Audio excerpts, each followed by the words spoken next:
Oh.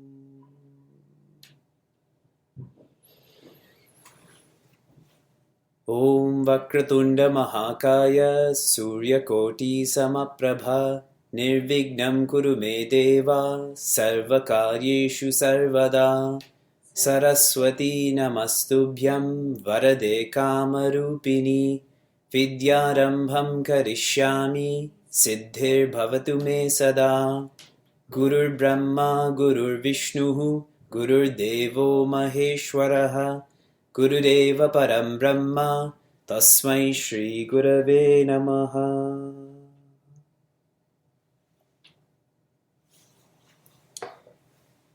Hari Om and good evening from Niagara Falls.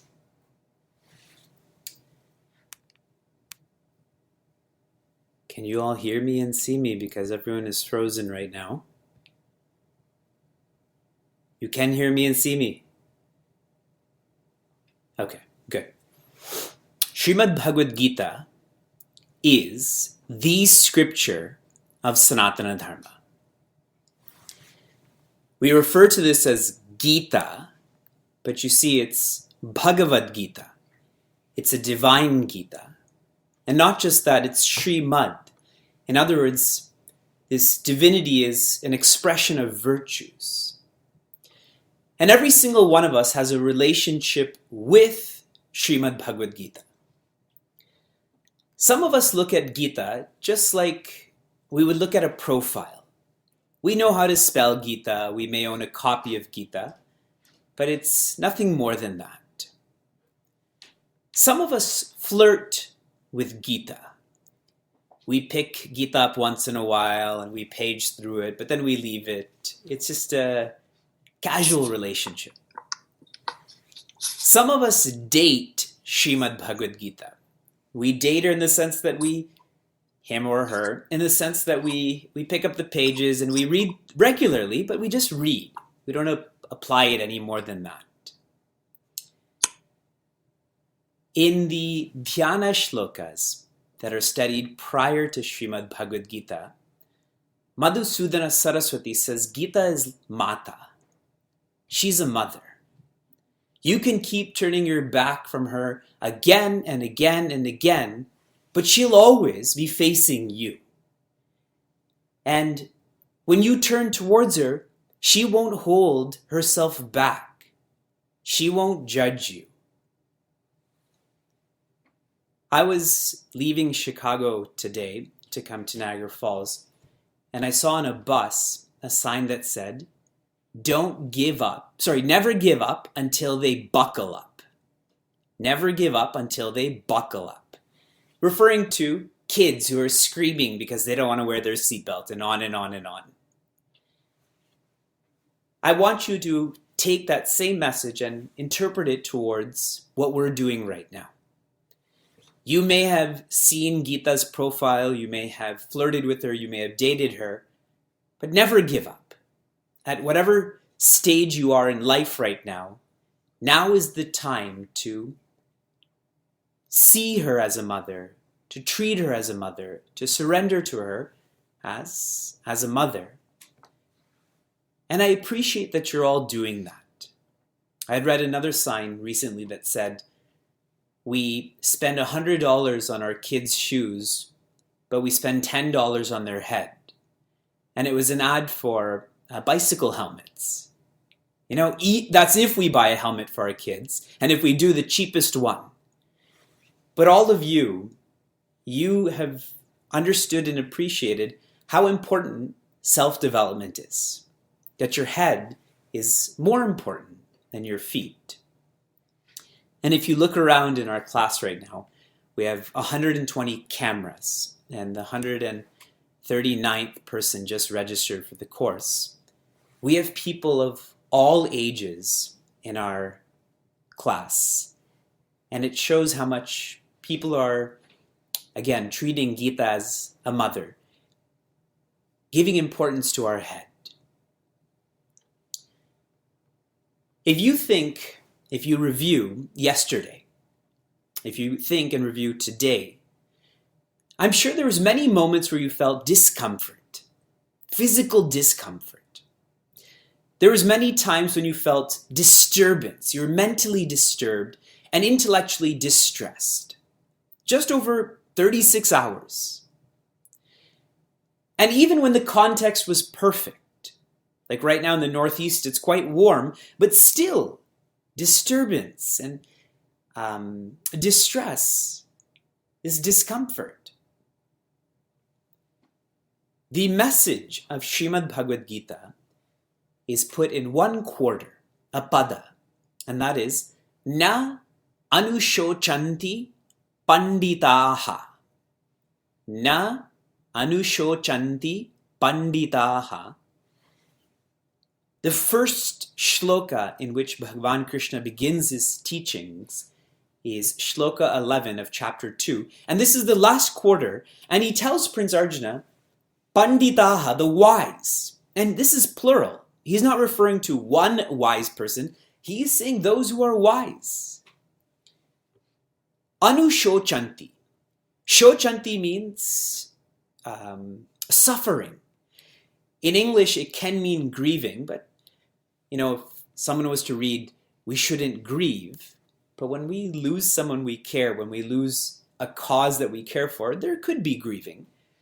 So I like to interpret that as suffering. And that prefix anu means not at all. The wise do not suffer in any way. Anushochanti. It's a comprehensive suffering, and that first word is na. The wise do not suffer. So everything we experience, discomfort, disturbance, distress, if we were wise, we wouldn't feel any of that. What we're trying to do, though, is we have worldly problems, and we're approaching these worldly problems with a worldly solution. Whenever you feel disturbed, go for a walk. Whenever you feel distressed, take a shower. Count to 10, hold your breath, go to sleep, go for a drink, run, go to the restaurant. Worldly problems, worldly solutions. How is that working out for us? It's not working out. We all know that worldly problems can only be resolved with a divine solution. And this solution in our context is vision. Worldly problems can only be resolved with vision, and vision is always founded on knowledge. So problems are resolved by vision, and vision is founded on knowledge. I've shared with many of you many times this really awkward sounding acronym that is Kva Twa. Do you remember me teaching you about that? Kva Twa. It sounds awkward, but it's really important. What does the K stand for? You can type it in if you wish, because not everybody has heard this wonderful acronym before. The K is knowledge. The knowledge then helps with the V, which is vision. And vision helps with the A, which is attitude. That's more subtle. And then you get to more gross, which is our thoughts, words, actions. So really, our actions are founded on knowledge. Our words are founded on knowledge. Our thoughts, our attitude, our vision. And if that knowledge is divine, imagine the type of thoughts you'll have, the actions you'll engage in. We are taking up a divine knowledge And in Sanatana Dharma, we try to understand this divine knowledge through 4 types of scriptures. The first type is called Shruti. Many people have that name, Shruti. And if you're from Andhra, what are you called? Sruti. The actual form is Shruti. So everyone from Andhra is wrong, but we are open-minded. So Shruti. Shruti literally means that which is heard. We understand the Shruti to be the Veda, and specifically the Upanishad. And I'll talk much more about that. We still have 20 months together, or at least those who will survive, we have 20 months together. To make this more clear, our rishis, who are visionaries, in their deep contemplation, they had these revelations on the Creator and creation, and these revelations became the Veda, became the Upanishad, which is why this Shruti is called Apaurushaya. Paurushaya means coming from humans. Apaurushaya means it's not of a human origin. Anything that comes from humans is subject to ego, right? It will always be limited. But if it's not coming from the human, it's not coming from ego, this means it's divine. Shruti. Then we go to Smriti. Smriti means that which is remembered. And Smriti is taking Shruti, but making it more tactile for us. And the most famous Smriti that we know of is Gita. And another Smriti we often come across is Manu Smriti. Manu Smriti. For those in the Vedanta and Ramayana course, I've been talking about Manu and Shatarupa a lot. That's that same Manu. Smriti, that which is remembered. Then we go to Purana. Many of you have heard of the Purana. How many Puranas are there? There are 18 Puranas. Who is the author of these Puranas? Bhagavan Vedvyasa actually only wrote the last. I was spending some time with someone doing residency, and he was telling me he does a whole lot of research, but the people senior to him, they get all the credit for all of his research. And I said, that's exactly like our Gurukula. These 17 Puranas were at Vyasa's Gurukula. It's not necessary that he wrote those Puranas, but they were compiled under his jurisdiction. Since it's his Gurukula, his name is authorized to that. He did write Srimad Bhagavatam, which is the 18th Purana. Our Puranas teach us what is possible. Please remember those 2 words, Purana and possible. Sambhava is a Sanskrit word. So when we read the Puranas, we think it's not possible that there are aerial cars. It's not possible that there's demons that live in the water, and on and on and on. But we also thought it's not possible to fly, correct? We also thought it's not possible for the world to be nothing more than flat. If you think of how a telephone works, that's impossible. How the internet works, impossible. So the Purana teaches us that all is possible, especially because these Puranas are about Bhagavan. How can you say anything is impossible when it relates to Bhagavan? Shruti, Smriti, Purana, and then we have Itihasa. Itihasa means history in English. And our major itihasas are Ramayana and Mahabharata. So now why am I sharing this? Where is Srimad Bhagavad Gita found? In Mahabharata. Mahabharata is a itihasa, correct? Now, in the Purana, specifically Srimad Bhagavatam, doesn't Mahabharata take place in Srimad Bhagavatam? Which means Gita is in there also, correct? So check to Itihasa, check to Purana. I already told you Gita is a Smriti, yes? So check over there too. And then we go to Shruti. What else is Gita other than the essence of the Upanishads? So you see what we're studying. We're studying every category of scripture in Sanatana Dharma. Gita is in that category. So if you are going to study nothing else in Sanatana Dharma, it is great that you're studying Srimad Bhagavad Gita, which is why I called this a divine knowledge. Now, this special study requires a special student.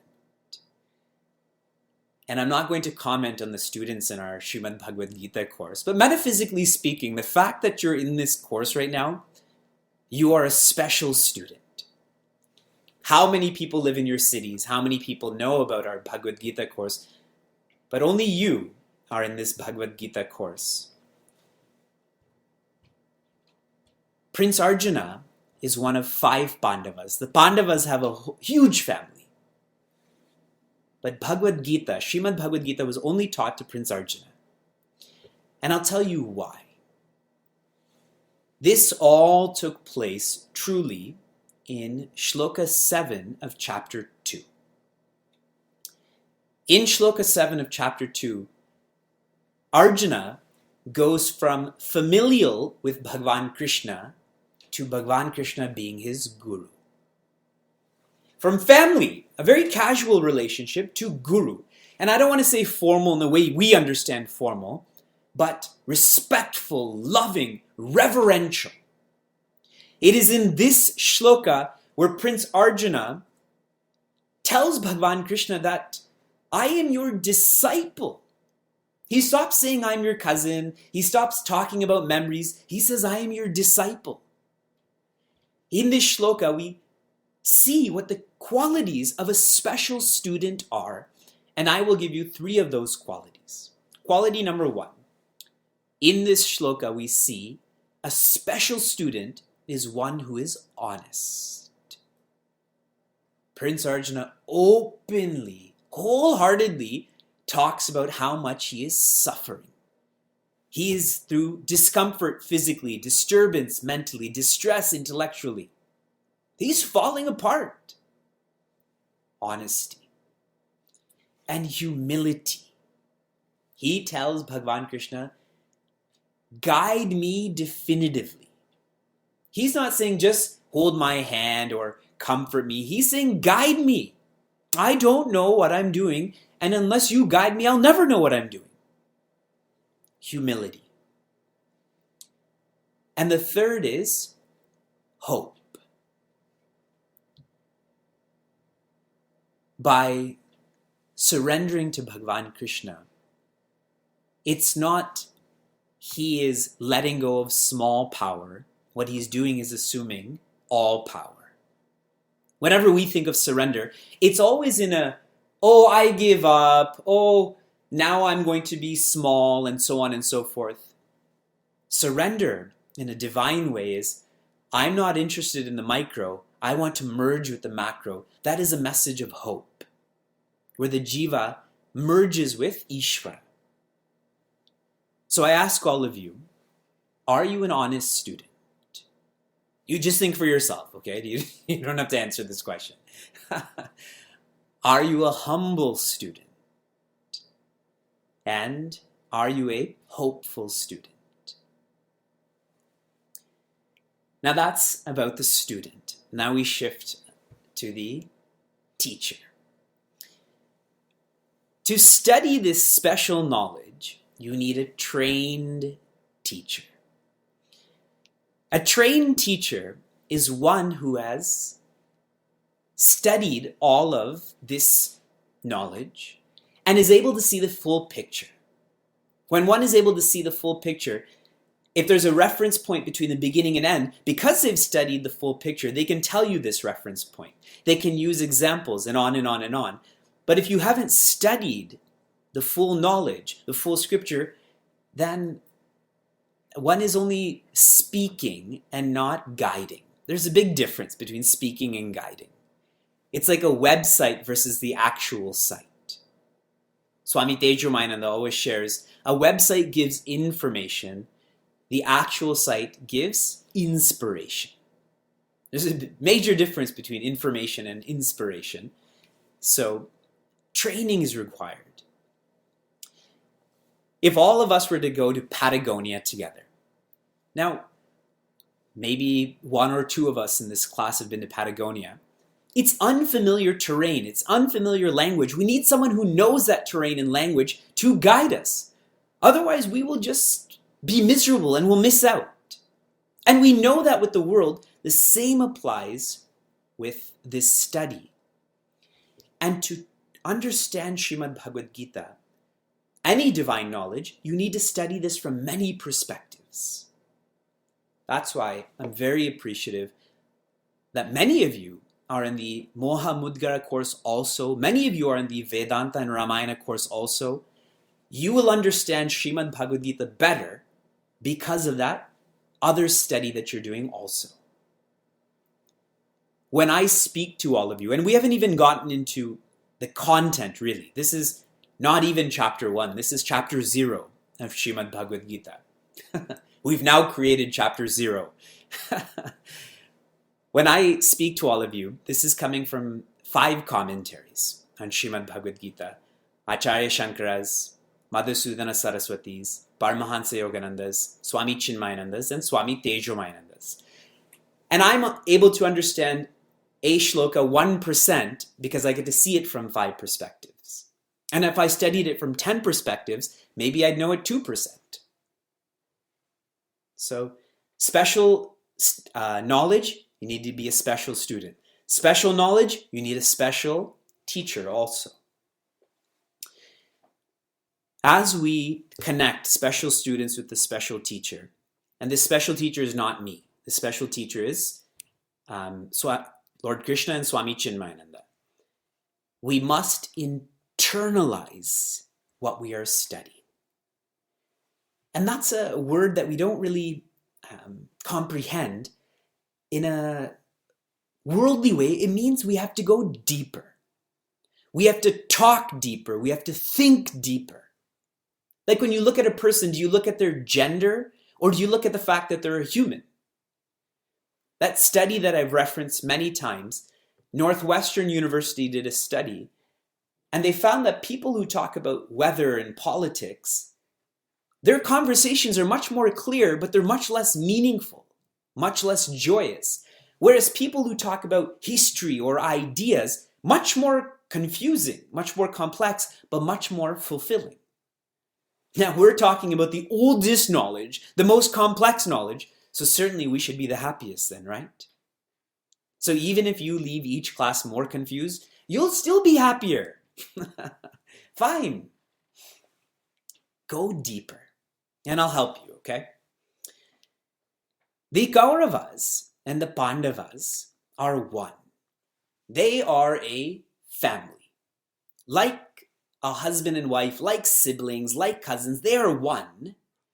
However, the Kauravas feel that they are separate. Now, internalizing this, isn't there infinity? But what do we interpret infinity as? Many finites. That's what we've done. Just like the Kauravas. We think the Kauravas are so rough and we're not like them, but don't we do the same? We call this the United States of America, but there's some states that want out, correct? Even in Canada, that I shouldn't have told all the Americans. Now they're going to hold that against me. But it's true. Though we use the word we are one, everybody still feels separate. I'm going to give you some more application to this. Vices can only exist in separation. And not just exist, they're empowered by separation. They exist and are empowered by separation. I was speaking to one of our newer acharyas recently about subjects that we just don't talk about in our Vedantic forums. And I'm going to pause here and hope that you can all hear me. And if you can hear me, I would love for you to tell me that you can hear me by typing this in. Because you're all frozen. Okay, good. have many different interpretations, so this is like life. Okay. So this came to, we are doing a spiritual parenting retreat called Living with Dedication, or Dedicated Vision. I can't remember the exact terminology. And one of the parts of our spiritual parenting retreat will be discussing taboo subjects that parents just don't talk about with themselves or with their kids or in such forums. And one of those subjects will be rape culture. Because we go to high school, we go to university, and so on and so forth. And if one studies this, a lot of this happens within one's own family. And you may already know this. I may just be verbalizing this. And if it's new, then listen more carefully. Many, many, many forms of rape happen within one's own family, both genders. And this is not about pleasure. This is about power. It's about the power that I own. I'm using very slang words. I own this person, and I'm going to instill fear so that they can't speak about this within this own family. If this person who's owning and is powering over someone, if they had the vision of oneness, then is that possible? Can you own yourself? Can you have power over yourself? Can you be, even if you talk about pleasure, are you lusty towards yourself? None of that is possible. You cannot own yourself or power yourself or be lusty towards yourself. You see how to solve all worldly problems, this vision of oneness is required, that we have to internalize and go deeper. The Kauravas and Pandavas both had weaknesses. We know about that. We've watched the Mahabharata serial so many times. Duryodhana is desirous, and Yudhishthira loves to gamble, and Nakula is vain, and blah, blah, blah.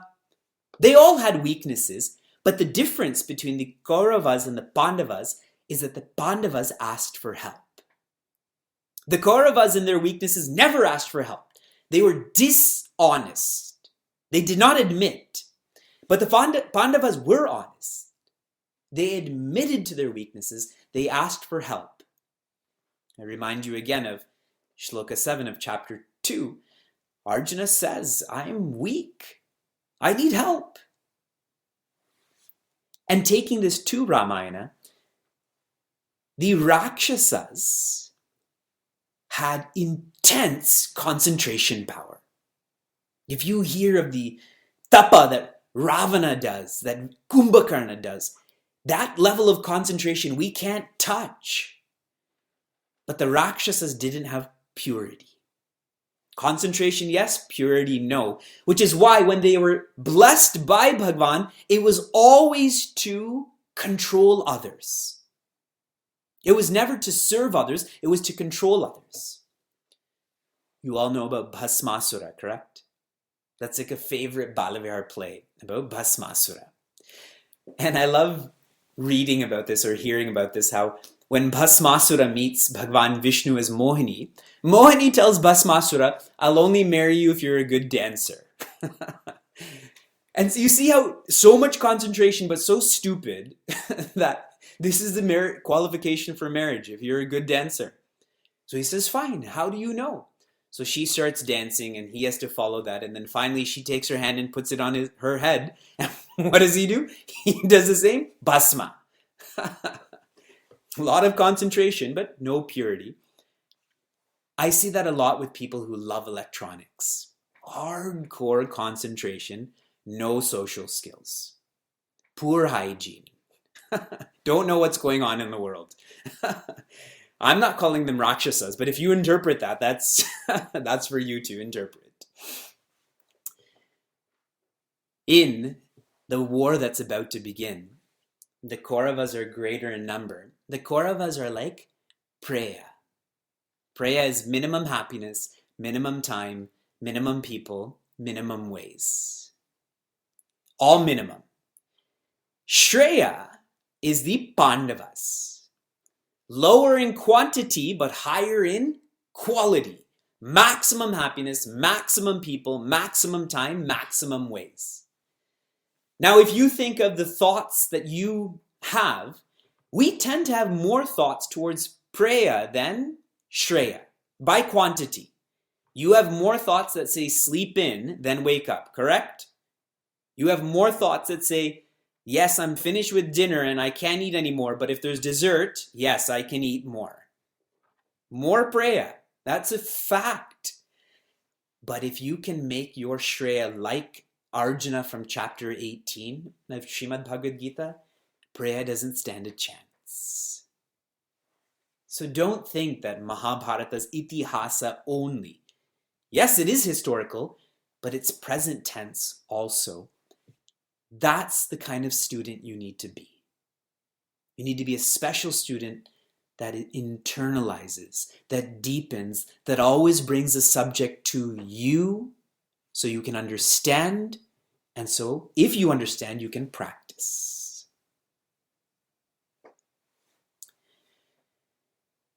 Oh.